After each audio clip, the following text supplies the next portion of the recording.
لفظ عیادت عود سے نکلا ہے، جی جی اور اس لفظ عود کا عربی زبان میں معنی جو ہے وہ پلٹنا ہے۔ جی جی پلٹنا جو ہے وہ بار بار جب ہو تبھی صدق آتا ہے۔ ایک دفعہ اگر انسان کسی کے پاس جائے تو یہ نہیں کہا جاتا ہے پلٹا ہے۔ بار بار اگر کسی کی زیارت کو جائے، بار بار کسی سے اگر ملنے کو جائے، بار بار اگر کسی کو دیکھنے کو جائے سبحان اللہ۔ تو کہا جاتا ہے کہ یہ بار بار ان کے یہاں جاتا ہے۔ اسی کو عربی زبان میں عائد کہتے ہیں۔ کیا کہیں؟ تو اصل اس کی یہاں سے نکلی ہے، لیکن بعد میں یہ لفظ خاص ہو گیا مریض کی عیادت کے لیے، سبحان اللہ۔ اور مریض کی جو عیادت اس کا حکم انشاءاللہ ہم لوگ ذکر کریں گے کہ اگر وہ مریض ہو تو کم سے کم 3 دن کے فاصلے سے جانا چاہیے مریض کو دیکھنے کے لیے۔ 2 دن یا 3 دن کے فاصلے سے زیادہ بیٹھنا نہیں چاہیے، جو آداب ہیں انشاءاللہ سارے آئیں گے۔ جی جی تو بہرحال عیادت جو ہے وہ ان حقوق میں سے ہے جو ایک مومن کا دوسرے مومن کی گردن پر ہوتا ہے۔ جب بھی یہ مومن مریض ہو تو مومن کو چاہیے کہ وہ اپنے مومن بھائی کی عیادت کے لیے جائے۔ حکم شرعی اس کا یہ ہے کہ یہ عیادت مستحب ہے، روایات سے اس کا استحباب ثابت ہے کہ انسان اپنے مومن بھائی کی عیادت کرے، اس سے ملنے جائے، اس کو دیکھے۔ اور جب انسان عیادت کے لیے وارد ہوتا ہے، جس طرح آپ نے بھی ذکر کیا، تو ہزاروں ملائکہ رحمت جو ہے اس کا گھیرا کرتے ہیں اور اس کو اپنی رحمت کے آغوش میں لے لیتے ہیں۔ یعنی جو عیادت کو جاتا ہے، جو عیادت کو جاتا ہے اس شخص کے بارے میں روایات میں ہے، اور انتہائی عظیم ثواب ہے اس عیادت کا۔ اور ثواب جو ہے جو ذکر ہوا ہے روایات میں اس نقطے پر ابھی سے خاص تاکید کروں، جی جی وہ ثواب وارد ہوا ہے چل کر مریض کو جا کر دیکھنے کے لیے۔ اچھا، ہم لوگوں نے موجودہ جو ڈیجیٹل اور جو ماڈرن قسم کا دور ہے، اس کی کچھ سہولیات سے استفادہ کرتے ہوئے اپنے اس اجر کو بھی گنوا دیا ہے، اور آج کل ہم لوگ صرف ایک ٹیلی فون کرنے پر اکتفا کرتے ہیں کہ جی بھئی زمانہ بڑا تند و تیز ہو گیا ہے، بڑا فاسٹ ہو گیا ہے، اور کس کے پاس وقت ہے، کون جائے، ویڈیو کال لگا لو یا جو ہے مثال کے طور پر ایک فون کر لو، بس اسی پر اکتفا کیا جاتا ہے۔ اور مریض کے پاس جانا اور اس کی جو عیادت کے آداب ہے، آہستہ آہستہ ان اسلامی اقدار سے ہم لوگ دور ہوتے جا رہے ہیں، اور یہ بہت ہی افسوسناک بات ہے۔ لہٰذا ہمارے اس پروگرام کا پیغام بھی شروع سے میں عرض کر دوں یہی ہے کہ انسان ان امور کو جو اسلامی تہذیب کا ایک نمایاں حصہ ہے کہ انسان مریضوں کی عیادت کو جائے، احوال پرسی کرے، ان کی مزاج پرسی کرے، ان کے پاس جا کر بیٹھے اور اسلامی آداب سے اپنے آپ کو آشنا کرے۔ سبحان اللہ، بہت شکریہ آقا۔ جو عیادت مریض کے سلسلے میں ہمارے پاس آداب اسلامی تہذیب کے حوالے سے آئے ہیں، اس حوالے سے آپ کیا کہنا چاہتے ہیں؟ آداب اب اس کے جو ہے کئی حصے بنانے پڑیں گے جی جی کہ انسان کی اپنی کنڈیشن کیا ہے، جو عائد جس کو ہم لوگ کہتے ہیں عیادت کرنے والا، اس کا کیا آداب ہے۔ بیان میں کہا کہ عود سے ہے، یعنی بار بار ایک دفعہ جا کے اس پہ یہ لفظ صادق نہیں آتا، یعنی بار بار پلٹنا۔ تو یہ لفظ عیادت یعنی اگر ہمارے معاشرے میں اگر کوئی ہمارا برادر مومن اگر علیل ہے تو اس کے یہاں ہم بار بار جائیں یا فقط ایک دفعہ جا کے ہم عیادت کر کے چلے آئیں تو ہم اس حکم پہ اپنے آپ کو صادق لاتے ہیں، یا پھر ہمیں پھر جانا ہوگا؟ 3 دن کا فاصلہ ہو یا 2 دن کا فاصلہ ہو، اب یہ ڈیپینڈ کرتا ہے مریض کی کنڈیشن کیسی ہے، اچھا، اور بہت ساری اور دوسری چیزوں پر بھی ڈیپینڈ کرتے ہیں، انشاءاللہ ابھی اس گفتگو میں آ جائیں گی۔ تو عیادت کا مطلب یہ نہیں ہے کہ آپ دن میں 50 چکر لگا رہے ہو سکتا ہے اس سے مریض کو اذیت ہو رہی ہو۔ تو جو ہم نے حکم شرعی بیان کیا استحباب، وہ حکم شرعی اس طریقے سے ہے کہ ایک مرتبہ آپ گئے، اب دوبارہ جب جائیں گے تو وہ 3 دن بعد ہونا چاہیے، یا کم سے کم اگر دوبارہ بھی جانا 2 دن بعد ہو۔ اور اب انسان بعض اوقات انتہائی قریبی کوئی مریض ہوتا ہے اور وہاں مثلا خدمت انجام دے رہا ہے، دوائیاں لا کر دے رہا ہے، ہاسپٹل میں بھاگ بھاگ کے انجیکشن لا رہا ہے، دوائیوں کے نسخے لا رہا ہے، یا بل پے کر رہا ہے، یا وہ اس کو عیادت نہیں کہا جاتا، وہ مریض کی دیکھ بھال، اس کا الگ ثواب ہے، وہ ایک الگ ہی باب ہے۔ وہ ہم کہہ رہے ہیں وہ مومن بھائی جو ان دیکھ بھال کے کاموں میں مصروف نہیں ہیں اور خدمت میں مصروف نہیں ہیں، بلکہ وہ صرف ایز اے مہمان جسے کہا جائے، مہمان کے طور پر آتے ہیں، عیادت کرتے ہیں، مریض کے لیے دعا کرتے چلے جاتے ہیں۔ بھی ہمارا آج کا موضوع یہ ہے کہ دیگر جو مومنین ہیں جو کہ مریض کی خدمت پر معمور نہیں، ان کا فریضہ بیان ہو رہا ہے۔ اگر سوال یہ ہو کہ وہ جو ساتھ بیٹھا ہوا ہے اس کا کیا، وہ عیادت میں کاؤنٹ نہیں، تو اس کا ثواب عیادت سے کہیں زیادہ ہے۔ وہ عیادت مریض کے حوالے سے روایات نے جس چیز کو بیان کیا اس میں سے ایک یہ کہ انسان جب مریض کے پاس جائے تو لازمی طور پہ کوئی نہ کوئی ہدیہ لے کر جائے۔ اچھا، جس طرح ہمارے یہاں بھی معاشرے میں رائج ہے، مریض کے پاس انسان جاتا ہے، ایک گلدستہ لے جاتا ہے مثال کے طور پر، ایک جو ہے تازہ تر و تازہ جو پھول ہمارے مل رہے ہوتے ہیں ان کا ایک گلدستہ حسین و جمیل بنا کر لے گیا، مریض کے سرہانے رکھ دیا. سبحان اللہ. تھوڑے سے مثال کے طور پر میں مثالیں دے رہا ہوں تاکہ باتیں جب پھل فروٹ لے کر چلا گیا، ایک مثال کے طور پر مٹھائی کا کوئی ڈبہ لے گیا، کوئی نمک پارے، کچھ بھی ایسی چیزیں جو ہمارے معاشرے میں رائج ہیں، کچھ بسکٹس وغیرہ، کوئی بھی چیز جو مریض کے لیے جوس وغیرہ ہٹا کے ساتھ لے گیا، تقویت کا سبب بنے، اور بتایا بھی گیا کہ یہ چیزیں مریض کے لیے نقصان دہ نہیں ہیں. ان کو لے جانا مستحبات میں سے، یہ آداب میں سے. واہ. یعنی اگر میں مریض کی عیادت کے لیے جا رہا ہوں تو مجھے یہ ادب آنا چاہیے کہ میں خالی ہاتھ نہ جاؤں. سبحان اللہ. کچھ لوگ عیادت کے لیے جا رہے تھے، معصوم نے پوچھا کہاں جا رہے ہو؟ کہا مولا فلاں شخص کی عیادت کے لیے جا رہے ہیں. تو کہا کہ صبر کرو ذرا، رک جاؤ، ٹھہر جاؤ، ابھی عیادت کے لیے مت جاؤ. سارے کے سارے خالی ہاتھ تھے. کہا تم نے کوئی سیب لیا؟ یہ مولا کے جملے ہیں. تمہارے ساتھ تفاحہ کوئی سیب ہے، کوئی ناشپاتی ہے، کوئی کینو، کوئی نارنگی مثال کے طور پر، یا کوئی بھی پھل، یا کوئی مٹھائی، یا کوئی خوشبودار لکڑی؟ کیا کہنا. مولا ہمارے پاس کچھ بھی نہیں. کہا صبر کرو، میں تمہیں سامان ہدیہ دیتا ہوں میں. سبحان اللہ. یعنی یہ بھی سیرت معصوم ہے. اگر کسی کے پاس لے جانے کو کچھ نہیں، اسی انسان ادب سیکھے معصوم سے. اور کوئی اور جا رہا ہے، آپ مجبور، آپ کی مجبوری، آپ نہیں بھی جا سکتے، حد اقل آپ اتنا ضرور کریں کہ جانے والے کے ساتھ میری طرف سے لے جائیے. سبحان اللہ. انسان اس ادب کو سیکھے کہ آپ جا رہے ہیں تو یہ لے جائیے. سیرت معصوم امام نے سکھائی. پھر مولا فرماتے کہ تمہیں نہیں معلوم کہ مریض کے پاس جتنی چیزیں لے کر جائی جاتی ہیں، مریض جب انہیں دیکھتا ہے اس کو ایک سکون ملتا ہے کہ ہاں میرے چاہنے والے موجود ہیں، میرا خیال رکھنے والے موجود ہیں. ایک نفسیاتی طور پہ مریض اس کا بڑا اچھا تاثر لیتا ہے، اس کا دل مطمئن ہوتا ہے، اس کو سکون ملتا ہے کہ میرا خیال رکھنے والے ہیں، میرے آگے پیچھے لوگ بیٹھے ہوئے ہیں، اتنا مجھے چاہنے والے ہیں. وہ اس کی عادی طبیعت ویسے ٹھیک ہو جاتی ہے اتنے سارے جو ہے لوگوں کو دیکھ کر جو اس کے لیے چیزوں پہ چیزیں لے کر آ رہے ہیں. لہٰذا انسان اس ادب کو سیکھے کہ میں جب مریض کے پاس جاؤں تو کوئی نہ کوئی ہدیہ لے کر جاؤں. اب ہدیے میں کوئی خاص شرط نہیں، لیکن روایت میں جو چیزیں ذکر ہوئی ہیں 3-4 یہ اہم ہیں طبعاً جو معصوم نے ذکر کیے، کہ کھانے پینے کی اشیاء میں پھل فروٹ لے کر جائے لازمی طور پر، یا مثال کے طور پر کوئی خوشبودار چیز، کیونکہ ہاسپٹل اور عام طور پہ آج کل بھی کلینکس کا ماحول ایسا تھا، اس میں ایک خاص طور پہ کلینک ہی کی ایک دوائیوں والی ایک بو سی جو ہے مشام میں رچ بس جاتی ہے. تو ایسے میں اگر کوئی خوشبودار لکڑی، کوئی پرفیوم، یا کوئی بھی ایسی چیز جو کہ طبعاً ڈاکٹر سے مشورے کے بعد کہ یہ مناسب بھی ہے یا نہیں ہے، اس کا خیال رکھتے ہوئے یہ ساری چیزیں بھی مد نظر رکھنی چاہیے. ان کو لے کر جائے تاکہ مریض کو سکون ملے. یہ پہلا ادب ہے عائد کا کہ اپنے ساتھ کچھ لے کر جائے. اگر آپ اجازت دیں تو میں دوسرا ادب روایات سے ذکر کروں. روایات آل محمد علیہ السلام میں بیان ہوا انسان جب بھی مریض کے پاس جائے، مریض کے پاس وارد ہو تو وہاں جا کر دعا کرے مریض کے لیے. اچھا. اسے اپنائیت کا احساس دلائے. کیسے اپنائیت کا احساس دلایا جائے مولا؟ کہا کہ اس کے ہاتھ میں اپنا ہاتھ رکھے، یا اس کی مثلاً کلائیوں کو تھامے، یا اس کے ہاتھ کو تھامے، یا اس کی پیشانی پہ ہاتھ رکھے، ایسے کہ مریض کو احساس ہو کوئی میرا اپنا آیا ہے. سبحان اللہ. اور روایت نے یہ بھی بتایا، کہا کہ جب تم مریض کے پاس جاؤ تو جب جانے لگو واپس، مطلب آپ کی عادت اب فنش ہو رہی ہے، ختم ہو رہی ہے اور آپ اٹھنے لگیں، یہ چھوٹی چھوٹی چیزیں اسلام سکھا رہا ہے ہمیں. اور ہم لوگ غفلت کی بنا پر ہم لوگ ان کو نہیں تصور کرتے، متوجہ نہیں ہوتے، لیکن سامنے والا جو مریض ہے وہ ان ساری چیزوں کو محسوس کر رہا ہوتا ہے. امام نے فرمایا کہ تم جو ہے عیادت النوکا، نوکا یعنی احمقوں کی مانند عیادت مت کرو. اچھا. مولا یہ احمقوں والی عیادت کون سی ہے؟ کہا کہ گئے تھے مریض سے ملنے اور جب واپس آئے تو مثلا مریض کو سلام تو کیا، تو اس کے پاس جا کے بیٹھے تھے، اٹھتے وقت مریض کے پاس سے نہیں گئے تم. اچھا. فرض کریں مریض کے آپ روم میں کسی کونے پہ کرسی میں بیٹھے اور وہیں دور سے کہا اچھا بھائی اللہ حافظ، نکل گئے.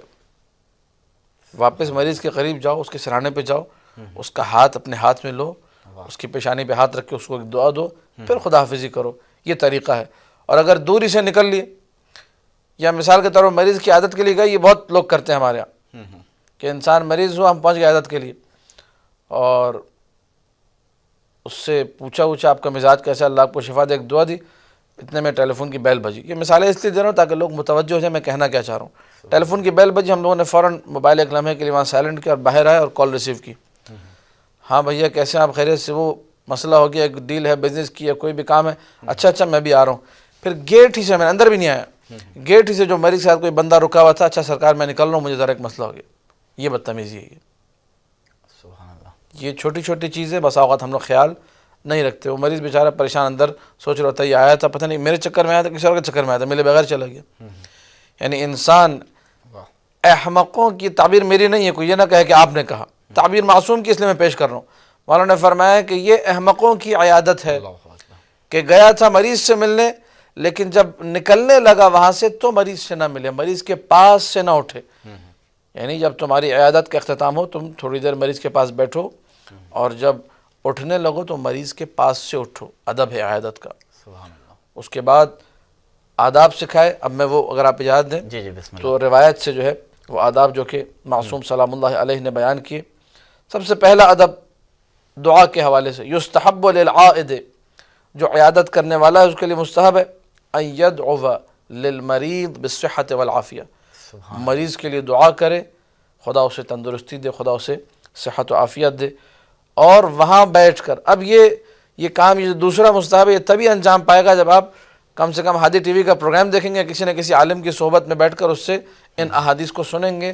وَإِلَّا دوسرا مستحب ہر ایک کے بس کی بات نہیں ہے, کچھ ممکن ہے غلط جملے کہہ جائے, کچھ ایسی باتیں کہہ جائے. لہٰذا مستحب ہے کہ انسان جب مریض کے سرانے جا کر بیٹھے عیادت کے لیے تو اسے بیماری کا ثواب بتائے.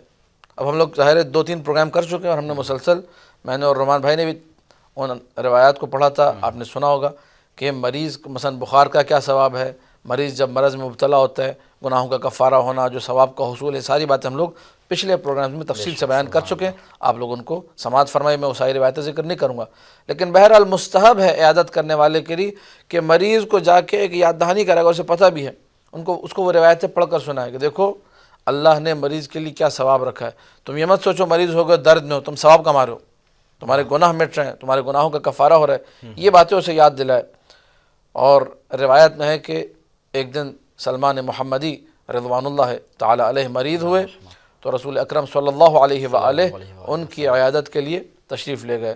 سلمان کے سرانے پر بیٹھ کر جو رسول نے جملے کہے وہ سننے والے, کہا یا سلمان کشف اللہ ضرک, اللہ تمہارے اس درد کو دور کرے, تمہاری پریشانی کو دور کرے.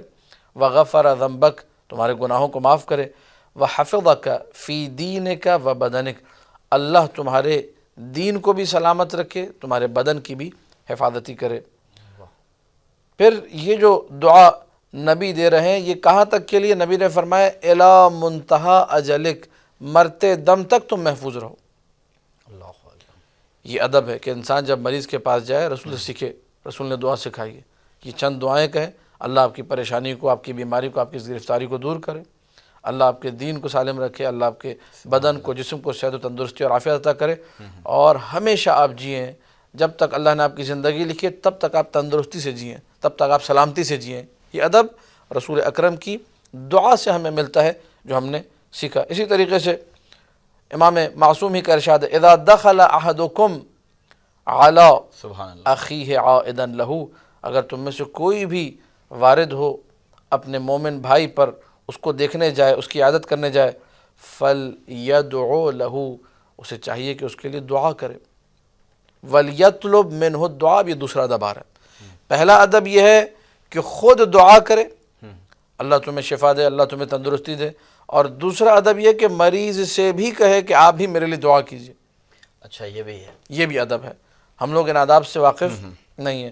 نہ ہم لوگ مثال کے طور پر خود دعا کر دیں گے, اس سے نہیں کہتے. یہ صرف عورتوں میں رائج ہے کہ جو حاملہ عورتیں ہوتی ہیں جب وقت ولادت قریب آتا ہے تو تب کہتی ہیں بھئی جن کے یہاں بچہ نہیں ہو رہا, جن کے یہاں ولادت نہیں ہو رہی, اس سے دعا کرواتی ہیں اولاد کی خاطر. یہ ایک تو رائج ہے. باقی عمومی طور پہ ہمارے اتنا رائج نہیں ہے, جبکہ یہ عمومی قضیہ ہے. اس کا صرف حمل کے ساتھ اور وقت ولادت کے ساتھ کوئی اختصاص نہیں ہے کہ جب عورت کا وقت ولادت قریب ہو تب وہ دعا کرے گی تو دعا قبول ہوگی. نہیں, کوئی بھی مریض جو وقت مرض دعا کرتا ہے عیادت کرنے والے کے لیے, دیگر مومن کے لیے, اللہ اس دعا کو اپنی بارگاہ میں مستجاب اور قبول قرار دیتا ہے. یہ تعبیر عجیب ہے. فرمایا کہ مریض جب دعا کرتا ہے تو اس کی دعا فرشتوں کی مانند ہے. فَإِنَّ دُعَاءَهُ مِثْلُ دُعَاءِ الْمَلَائِكَةِ. تو انسان یہ نہ سوچے میں اپنے اس مریض بھائی سے جو درد میں کرا رہا ہے, اس کی طبیعت بگڑی ہوئی, اس سے دعا کروا رہا ہوں. یہ سوچے میں ملائکہ سے دعا کروا رہا ہوں. کیا کہنا. اور میں بارہا یہ پیغام دیتا ہوں اتحاد بین المؤمنین کے طور پہ, خاص طور پہ, کہ میں اور آپ بعنوان مومن ایک دوسرے کا احترام کریں.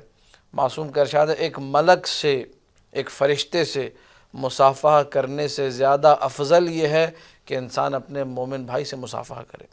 سبحان اللہ۔ انسان ایک لمحے کے لیے تصور کرے کہ اس کو یہ شرف مل جائے کہ جی میں نے ایک فرشتے سے ہاتھ ملایا، تو وہ تو چاروں طرف ڈھنڈورا پیٹنا شروع کر دے گا، جی ہم نے ملک سے ہاتھ ملایا، فرشتے سے ہاتھ ملایا۔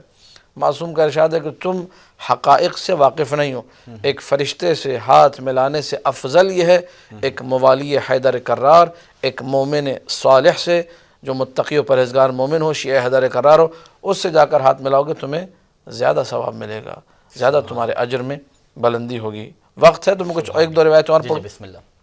امالی شیخ صدوق میں روایت جو ہے موجود ہے کہ سلمان فارسی ہی کے حوالے، سلمان محمدی کے حوالے سے جب عیادت کی تو چند جملے اللہ کے رسول نے اور جو ہے فرمائے، کہا کہ اے سلمان یہ عیادت کے آداب میں سے ہی انسان ان چیزوں کو اپنی عیادت میں لے کر آئے۔ اے سلمان ان لک فی علتک ثلاث خصال، اللہ نے تمہارے اس بیماری میں تمہارے لیے 3 خصوصیتیں رکھی ہیں، 3 کوالٹیز اس بیماری کے حوالے سے تمہیں مل گئی۔ نمبر 1 انت قریب من اللہ عز وجل بذکر، اللہ کے قریب ہو گئے اللہ کے ذکر کی وجہ سے۔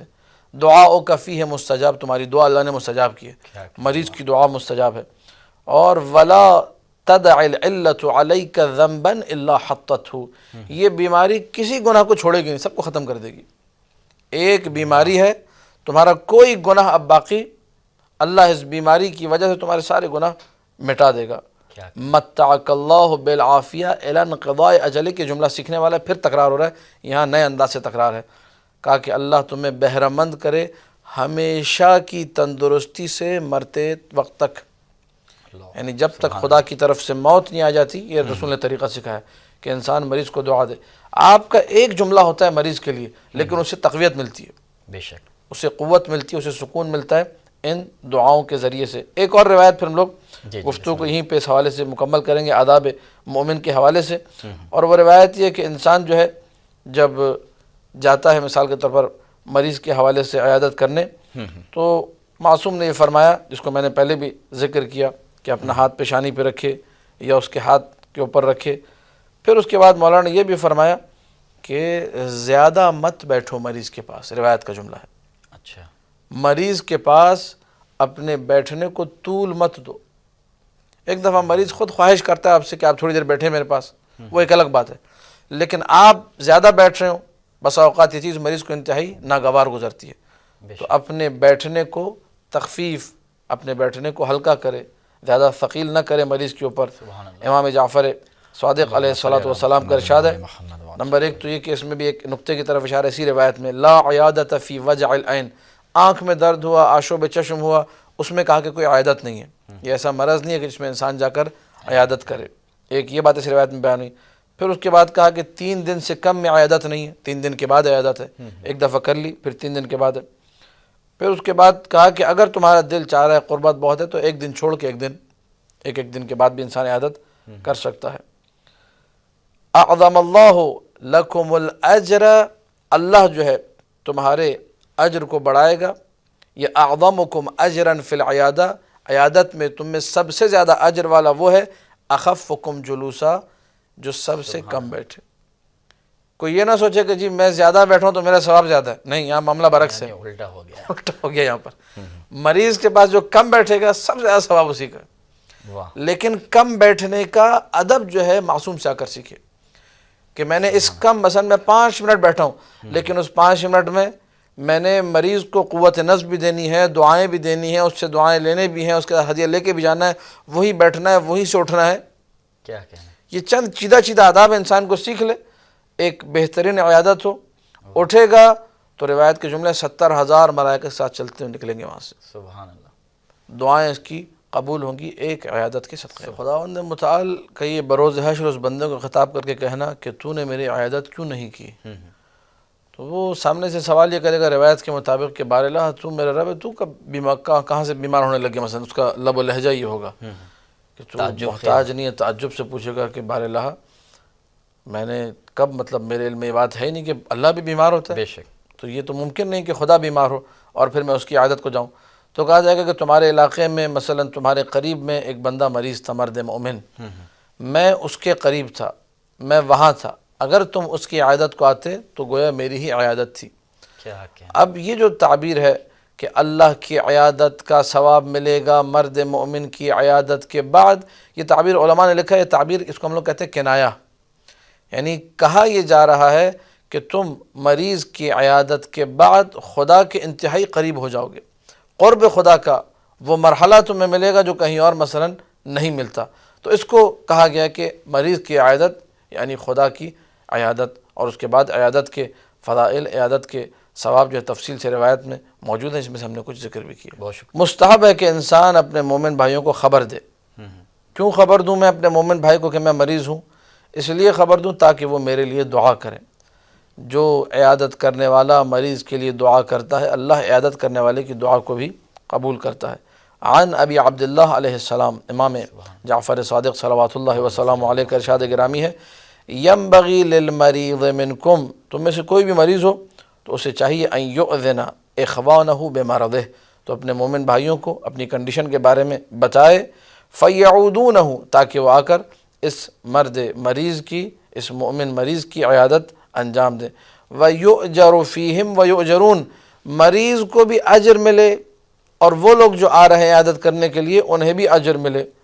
تو کسی نے اٹھ کر کہا، فقیلہ کہا گیا فرزند رسول یہ کیسے ہو گیا کہ کیف، یہ کیسے ممکن ہے کہ وہ جو آ رہے ہیں انہیں بھی اجر ملا اور پھر مریض کو بھی اجر ملا؟ مریض نے خود بتایا، فون کر کے بتایا، کسی بھی ذریعے سے اطلاع دی. تو مولانا نے فرمایا نعم ہم یؤجرون فیہ لمشیہم الیہ، عیادت کرنے والوں کو اجر اس لیے ملے گا کہ چل کر گئے تھے، ان کو چل کر جانے کا اجر ملے گا. پھر پوچھا گیا مولا مریض کو کس بات کا اجر ملے گا؟ وہ تو گھر میں لیٹا ہوا تھا، اس نے خالی اطلاع دی ہے، کسی کے ذریعے بات پہنچائی ہے کہ میں مریض ہوں. کہا کہ اس لیے اس نقطے پہ توجہ کریں. کہا اس لیے یہ معصوم کی تعبیر ہے. فرمایا کہ باکتسابہ لہم الحسنات، یہ ان عیادت کرنے والوں کے لیے نیکی کمانے کا سبب بنا ہے. اگر یہ نہ بتاتا وہ نیکی کما نہیں سکتے تھے. واہ. اگر مریض شخص اپنے مومن بھائیوں کو نہ بتاتا میں مریض ہوں تو یہ آتے نہیں، یہ آتے نہیں تو انہیں بھی اجر نہیں ملتا. تو یہ تعاون اس نے مدد کی ہے نیکی کمانے میں. چونکہ نیکی کمانے میں مددگار بنا ہے سبحان اللہ. اس لیے اللہ نے اسے بھی اجر عطا کیا. اس سے ہم لوگ ایک کلیہ بھی یہاں سے اخذ کر سکتے ہیں کہ انسان کو نیکی کے کام میں لازمی طور پہ معاونت کرنی چاہیے تاکہ اس کو بھی ثواب ملے. پھر مولانا نے فرمایا فَيُكْتَبْ لَهُ بِذَلِكَ عَشْرُ حسنات، جو اپنے مومن بھائیوں کو اطلاع دے گا کہ میں مریض ہوں مثلا، اور اس کے بعد لوگ عیادت کے لیے آئیں گے، تو مومنوں کو صرف اطلاع دینے کے بعد 10 نیکیاں لکھی جائیں گی، 10 اس کے مقامات درجات بلند ہوں گے، اور 10 گناہوں کو اس کے نامہ اعمال سے مٹا دیا جائے گا. سبحان اللہ. رسول اکرم صلی اللہ علیہ وآلہ وسلم کی سیرت ہو یا ائمہ معصومین کی سیرت ہو، ہمیں یہ نظر آتا ہے کہ وہ فرق نہیں کرتے تھے. مومن کی عیادت کے لیے بھی جاتے تھے اور دوسرے جو لوگ ہیں کسی بھی مذہب سے کسی بھی مسلک سے تعلق ہو ان کی عیادت کے لیے بھی جاتے تھے. اور جب عیادت کے لیے جاتے تھے خاص طور پہ اس موقع پر جہاں پر آپ کا عیادت کے لیے جانا ماحول کو بہتر بنانے میں سبب بنے، اس کے لیے باعث بنے، یا مثال کے طور پر اس کی ہدایت کا سبب بنے. سبحان اللہ. آپ اگر مثال کے طور پر فرض کیجئے آپ کو پتہ ہے یہ شخص مثلا شیعان حیدر قرار سے بہت دشمنی برتتا ہے، آپ کو پتہ ہے اگر میں عیادت کے لیے جاؤں گا تو یہ ذرا نرم دل ہو جائے گا، اس کی دشمنی میں کمی آ جائے گی اور ممکن ہے یہ ہمارے قریب آ جائے، ممکن ہے اس کو خدا ہدایت عطا کرے، موالی حیدر قرار بن جائے مثلا. تو خاص طور پہ اگر یہ بھی سبب موجود ہو تو پھر تو ضرور عیادت کے لیے جانا چاہیے. بہرحال جو استحباب والی بات ہے وہ صرف مومن کے لیے، غیر مومن کی عیادت مستحب نہیں ہے، جائز ضرور ہے. فرق ہے اس میں مستحب میں اور جواز میں. مومن کی عیادت مستحب ہے، ثواب ملے گا، رفع درجات ہوگا، یہ سب ہوگا، یہ سارے سلسلے جو سارے آداب جو ہم نے بیان کیے. اما غیر مومن کی جو عیادت ہے وہ جائز ہے، اور انسان کنڈیشن کو دیکھے کہ میرے جانے سے نتائج کیا مرتب ہوں گے، لازمی طور پہ جائے، ضرور اس کام کو انجام دینا چاہیے ان کنڈیشنز کو دیکھتے ہوئے.